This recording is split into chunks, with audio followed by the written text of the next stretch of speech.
Welkom terug by Slaapstories vir groot mense. Ons is natuurlik julle gunsteling potgooi om na te luister, so asseblief gee ons reviews en 'n paar sterre daar. As julle 'n paar sente het wat rond lê, ons sal dit beslis van julle afvat in ons donasieblokkie. En borge, kom aan, laat ons mense vertel wat julle kan offer. Skrywers, ons soek stories, ag asseblief man. Stuur dit vir ons aan slaapstoriesvirgrootmense@gmail.com. Dit maak nie saak of dit jou sussie is of jou klein kind of 'n verlangse agter kleinneef nie. Ons soek stories asseblief. As jy op YouTube luister, like, comment en subscribe. En onthou, die Patreon link is op Facebook en onder aan die potgooi inligting as jy nog meer wil hê. Kom nou mensies, word 'n droomwandelaar vir net $1 'n maand en kry 'n shout-out, 2 eksklusiewe episodes elke maand, vroeë toegang tot alle nuwe episodes en ou en nuwe episodes advertensievry. Vir minder as die prys van 'n brood kan jy so lekker luister. En daar is meer as 100 ou episodes advertensievry net vir julle genot. Mensies, my ou Pixie het toe mos 'n moerse ooginfeksie en na 'n lang gesukkel met boererate het ek haar maar toe by die veearts gekry. Flip, maar dis nou vir jou duur, hoor.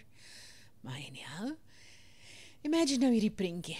Sy's 'n ou grys woef wat skaars kan hoor of sien en dan hardloop sy weg vir my. Nou moet hierdie nie so ou tannie al huppelend agter haar aan met 'n oogdruppelbottel wat 4 keer 'n dag aan daai oog moet gaan. Wee julle, gee my krag. Maar die oog is gesond en lyk soos 'n nuwe sixpence. So ek hoppel maar agter haar aan, hoor. Gelukkig rekord niemand dit nie, want ek sê vir julle, daai klip sal viral gaan. Vanaand lees ons weer 'n lekker Beatrix Potter storie, die kleremaker van Gloucester, uit die verhaal van Peter Rabbit. Ek sal voorsiening maak vir 'n spieël en 'n 20-tal of meer kleremakers onthaal. Richard III. In die tyd van swaarde en pruike en vol rokvormige jasse met geblomde nekdoeke, toe here nekdoeke gedra het, en goudomsoomde onderbaadjies van padassooi en taffeta, het daar 'n kleremaker in Gloucester gewoon. Hy het in die venster van 'n klein winkeltjie in Westgate Straat gesit, met gekruiste bene op 'n tafel, van oggend tot aand. Die hele dag lank, terwyl daar lig was, het hy gewerk en geknip, sy satijn en sy pompadour en luudstring aan mekaar gesit. Materiaal het vreemde name gehad en was baie duur in die dae van die kleremaker van Gloucester. Maar alhoewel hy fyn sy vir sy bure bewerk het, was hy self baie arm. 'n Klein ou mannetjie met 'n bril, 'n skerp gesig, ou krom vingers en 'n pak klere wat tot op die gare verslyt was. Hy het sy jasse sonder vermorsing gesny, volgens sy geborduurde materiaal. Daar was baie klein stukkies en knipsels wat op die tafel rondgelê het. Te smal vir enigiets behalwe onderbaadjies vir muise, het die kleremaker gesê. Op 'n bitterkoue dag, naby Kerstyd, het die kleremaker begin om 'n jas te maak. 'n Jas van kersiekleurige geriffelde sy, geborduur met viooltjies en rose en 'n roomkleurige satijn onderbaadjie, versier met gaas en groen wol Chanel vir die burgemeester van Gloucester. Die kleremaker het gewerk en met homself gepraat. Hy het die sy gemeet en het rond gedraai en dit in vorm gesny met sy skêr. Die tafel was besaai met kersiekleurige stukkies. Glad nie breed genoeg nie, en op die skynste gesny. Dit is glad nie breed genoeg nie. Nekstukke vir muise en linte vir gepepel vir muise, het die kleremaker van Gloucester gesê. Toe die sneeuvlokke teen die klein loodvensterruite geval het en die lig uitgesny het, het die kleremaker sy dag se werk voltooi. Al die sy en satijn het uitgesny op die tafel gelê. Daar was 12 stukke vir die jas en 4 stukke vir die onderbaadjie. En daar was saklappe en manchette en knope, alles in orde. Vir die voering van die jas was daar fyn geel taffeta en vir die knoopsgate van die onderbaadjie was daar kersiekleurige gedraaide sy. En alles was gereed om aan mekaar te werk in die oggend. Alles afgemeet en voldoende. Behalwe dat daar net een enkele streng kersiekleurige gedraaide sy kort was. Die kleremaker het uit sy winkel gekom toe dit donker was, want hy het nie daar geslaap in die nagte nie. Hy het die venster toegemaak en die deur gesluit en die sleutel saamgeneem. Niemand het daar in die nag gebly nie, behalwe klein bruin muise en hulle hardloop in en uit sonder enige sleutels. Want agter die houtmure van al die ou huise in Gloucester is daar klein muistrappe en geheime valluike en die muise hardloop van huis tot huis deur daardie lang noue gange. Hulle kan oor die hele dorp hardloop sonder om in die strate te gaan. Maar die kleremaker het uit sy winkel gekom en huis toe geskarrel deur die sneeu. Hy het baie naby in College Court gewoon, langs die deurgang na College Green. En alhoewel dit nie 'n groot huis was nie, was die kleremaker so arm dat hy net die kombuis gehuur het. Hy het alleen met sy kat gewoon. Die kat se naam was Simkin. Die hele dag lank terwyl die kleremaker uit was by die werk, het Simkin self huis gehou en hy was ook lief vir die muise, alhoewel hy hulle geen satijn vir jasse gegee het nie. Miauw, het die kat gesê toe die kleremaker die deur oopgemaak het. Miauw. Die kleremaker het geantwoord: Simkin, ons sal ons fortuin maak, maar ek is tot 'n gadetjie versluit. Neem hierdie munt wat ons laaste 4 pennies is. En Simkin, neem 'n porseleinpotjie, koop 'n penny se waarde brood, 'n penny se waarde melk en 'n penny se waarde worsies. En o Simkin, met die laaste penny van ons 4 pennies, koop vir my 1 penny se waarde kersie kleurige sy. Maar moenie die laaste penny van die 4 pennies verloor nie, Simkin, anders is ek verlore en tot 'n gare papier versluit, want ek het geen meer gedraaide sy. Toe het Simkin weer gesê, miauw, en die muntstuk en die potjie geneem en in die donker uitgegaan. Die kleremaker was baie moeg en het begin siek voel. Hy het by die vuurherd gaan sit en met homself gepraat oor daardie wonderlike jas. Ek gaan my fortuin maak om skuins gesny te word. Die burgemeester van Gloucester gaan op Kersdag in die oggend trou en hy het 'n jas bestel en 'n geborduurde onderbaadjie om met geel tafetta uitgevoer te word. En die tafetta is voldoende. Daar het nie meer oorgebly in stukkies as wat sal dien om die nekstukke van muise te maak nie. Toe die kleremaker geskrik, want skielik, dit wat hom onderbreek het, vanaf die kombuiskas aan die ander kant van die kombuis, was 'n aantal klein geluide. Tik-tap, tik-tap, tik-tap, tik. Nou wat kan dit wees, het die kleremaker van Gloucester gesê, terwyl hy van sy stoel opgespring het. Die kombuiskas was bedek met breekgoed en potjies, wilgerpatroonborde en teekoppies en bekers. Die kleremaker het die kombuis oorgesteek en met doodstil langs die kas gestaan, luisterend en deur sy bril geloer. Weer van onder 'n teekoppie het daar die snaakse klein geluide gekom. Tik-tap, tik-tap, tik-tap, tik. Dit is baie snaaks, het die kleremaker van Gloucester gesê, en hy het die teekoppie, wat onderste bo was, opgetel.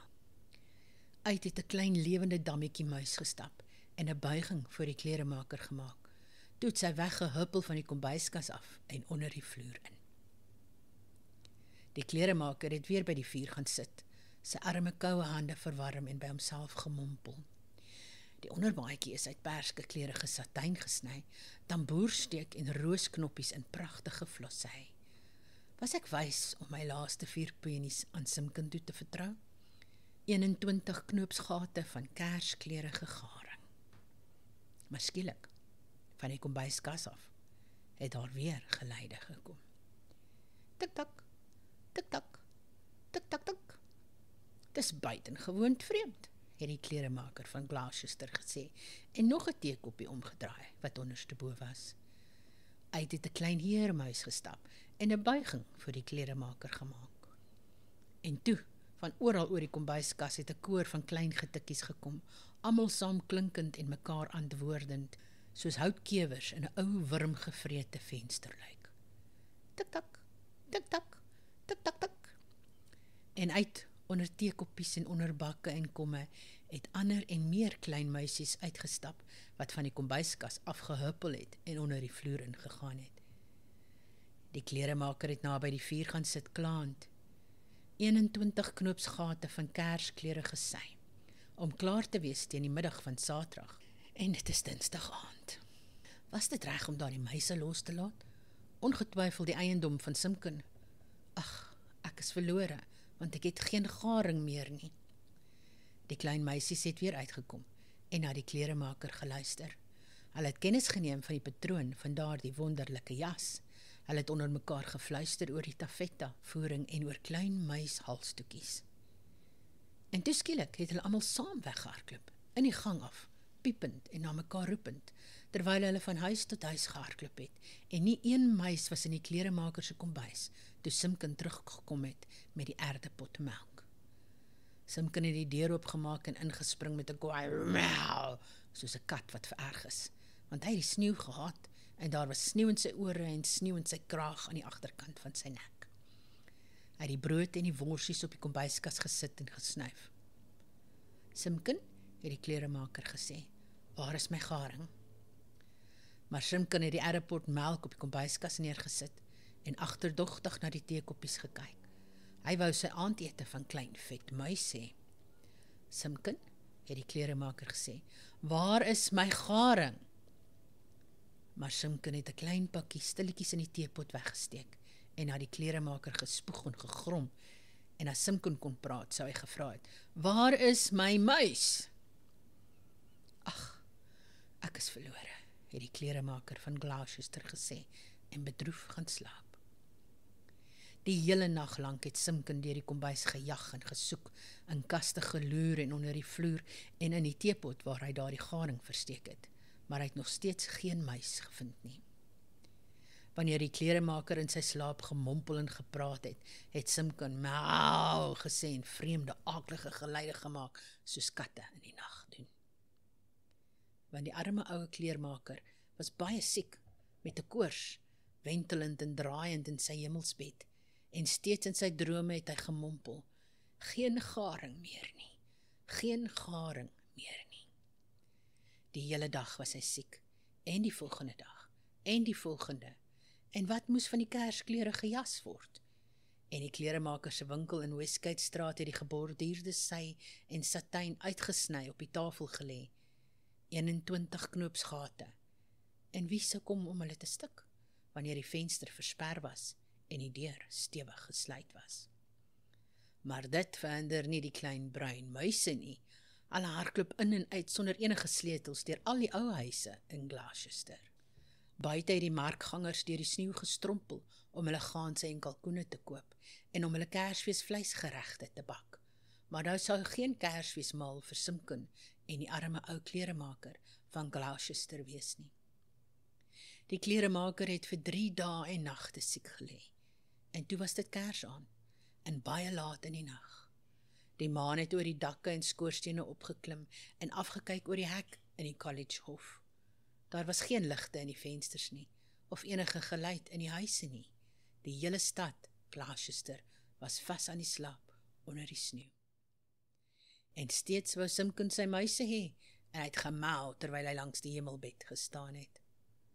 Maar dit is in die ou verhaal dat alle diere kan praat in die nag tussen Kersaand en Kersdag, in die oggend, hoewel daar baie min mense is wat hulle kan hoor, of weet wat dit is wat hulle sê. Toe die kathedraalklok 12 geslaan het, was daar 'n antwoord, soos 'n echo van die klokke. En Simkin het dit gehoor, en uit die kleremaker se deur gekom en in die sneeu rondgedwaal. Van al die dakke en gewels en die ou houthuise in Gloucester het 1000 vrolike stemme die ou kersrympies gesing.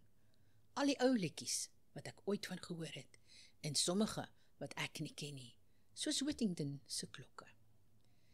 Eerste en hardste het die hane uitgeroep, vrou staan op en bak jou pastye. Ag, dilly, dilly, dilly, het Simkin gesig. En nou was daar ligte en dansgeleide in 'n solder, en katte het van oorkant die pad gekom. Hi diddle diddle, die kat en die viool, al die katte in Gloucester, behalwe ek, het Simkin gesê. Onder die houtkap het die spreeus en mossies van Kersfeespastye gesing. Die kouvoëls het in die kathedraal se toring wakker geword, en alhoewel dit middernag was, het die luistersangers en rooiborsies gesing. Die lug was heeltemal vol klein, fluitende melodieë. Maar dit was alles nogal irriterend vir arme honger Simkin. Veral was hy omgekrap met sommige klein, skerp stemmetjies agter 'n houtrooster. Ek dink dat hulle vlermuise was, want hulle het altyd baie klein stemmetjies, veral tydens 'n swart ryp, wanneer hulle in hulle slaap praat, soos die kleremaker van Gloucester.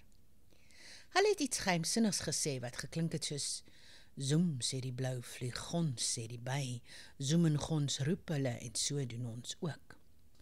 Simkin het weggestap en sy ore geskit asof hy 'n by in sy hoed gehad het. Vanuit die kleremaker se winkel in Westgate het 'n gloed van lig gekom, en toe Simkin opkruip om by die venster in te loer, was dit vol kersse.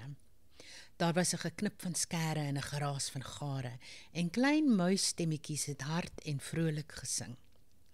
24 kleremakers het gegaan om 'n slak te vang. Die beste man onder hulle het nie gedurf om hulle stert aan te raak. Sy het haar horings uitgesteek soos 'n klein kuilie koei. "Hardloop kleremakers, hardloop, of sy sal julle almal nou vang." Toe, sonder 'n pouse, het die klein muisstemmetjies weer voortgegaan. "Sif my dame se havermeel, maal my dame se meel. Sit dit in 'n kastaaiing, laat dit 'n uur staan." "Mau, mau," het Simkin onderbreek en hy het aan die deur gekrap. Maar die sleutels was onder die kleremaker se kopkussing. Hy kon nie inkom nie. Die klein meisies het net gelag en 'n ander dingetjie probeer. 3 klein meisies het gaan sit om te spin. Kat het verbygekom en sy het ingeloer. "Waarmee is julle besig, my klein mannetjies?" "Ons maak jasse vir here." "Sal ek inkom en julle drade afsny?" "O nee, juffrou Kat, jy gaan ons koppe afbyt." "Mau, mau," het Simkin geroep. "Hi diddle dinkety," het die klein meisies geantwoord. "Hi diddle dinkety, poppety, troeteldier. Die verkoopsmanne van Londen dra skarlaak en rooi, sy in die kraag en goud in die soem, so vrolik marcheer die verkoopsmanne." Hulle het hulle vingerhoekies geklik om die tyd te hou, maar geen een van die liedjies het Simkin behaag nie. Hy het by die deur van die winkel gesnuif en gemau. En toe het ek gekoop 'n aardepotjie en 'n paplepel, 'n stoofpotjie en 'n silwerpotjie, alles vir een farthing. En op die kombuiskas het die onbeskofte klein muisies bygevoeg. "Mau, krap, krap," het Simkin op die vensterbank geskarrel, terwyl die klein meisies binne op hulle voete gespring het, en almal het eens begin skree in klein fluitende stemmetjies: "Geen meer gare, geen meer gare," en hulle die vensterluike versper en Simkin uitgehou. Maar steeds deur die krakies in die luike kon hy die klik van vingerhoekies hoor en klein muisstemmetjies wat sing: "Geen meer gare, geen meer gare." Simkin het van die winkel af weggegaan en huis toe gegaan, terwyl hy nadink. Hy het die arme ou kleremaker sonder koors gevind, rustig aan die slaap. Toe het Simkin op sy tone gegaan en 'n klein pakkie sy uit die teepot gehaal en daarna in die maanlig gekyk. En hy het heeltemal skaam gevoel oor sy slegtigheid in vergelyking met daardie goeie klein muisies. Toe die kleremaker in die oggend wakker word, was die eerste ding wat hy op sy lappies kombers gesien het, 'n strengeltjie kerskleurige gedraaide sy, en langs sy bed het die berouvolle Simkin gestaan. "Helaas, ek is tot 'n gare versluit," het die kleremaker van Gloucester gesê, "maar ek het my gare." Die son het op die sneeu geskyn toe die kleremaker opgestaan en aangetrek het en in die straat uitgekom het met Simkin wat voor hom hardloop. Die spreeus het op die skoorsteenstapels gefluit en die luisters en rooiborsies het gesing, maar het hulle eie klein geluide gesing, nie die woorde wat hulle in die nag gesing het nie. "Helaas," het die kleremaker gesê, "ek het my gare, maar nie meer krag of tyd wat genoeg sal wees om vir my een enkele knoopsgat te maak nie, want dit is Kersdag in die oggend. Die burgemeester van Gloucester sal teen vanmiddag getroud wees. Waar is sy kerskleurige jas?" Hy het die deur van die klein winkeltjie in Westgate straat oopgesluit en Simkin het ingehardloop soos 'n kat wat iets verwag. Maar daar was niemand daar nie, nie eens een klein bruin muis nie. Die planke was skoon gevee, die klein garetjies en die klein sy gare stukkies was alles netjies weggebêre en weg van die vloer af. Maar op die tafel, o, vreugde, die kleremaker het uitgeroep, daar waar hy gewone sy gare gelos het, daar lê die allerpragtigste jas en geborduurde satijn onderbaadjie wat ooit deur 'n burgemeester van Gloucester gedra is. Daar was rose en gesiggies op die beleg van die jas en die onderbaadjie was met papawers en koringblomme gewerk. Alles was klaar, behalwe net een enkele kerskleurige knoopsgat. En waar daardie knoopsgat moet wees, was 'n stukkie papier vars gespeld met hierdie woorde in klein teeny-weeny skrif: geen meer gare nie. En van toe af het die geluk van die kleremaker van Gloucester begin. Hy het heeltemal te vet geword en heeltemal ryk geword. Hy het die wonderlikste onderbaadjies gemaak vir al die ryk handelaars van Gloucester en vir al die fynhede van die omliggende lande. Nog nooit is sulke plooikrae gesien nie, of sulke geborduurde mouboortjies en nekdoeke nie. Maar sy knoopsgate was die grootste triomf van alles. Die steke van daardie knoopsgate was so netjies, so netjies. Ek wonder hoe hulle gemaak kon word deur 'n ou man met 'n bril, met krom ou vingers en 'n kleremaker se vingerhoed. Die steke van daardie knoopsgate was so klein, hulle het gelyk asof hulle deur klein muisies gemaak is. Lekker slaap.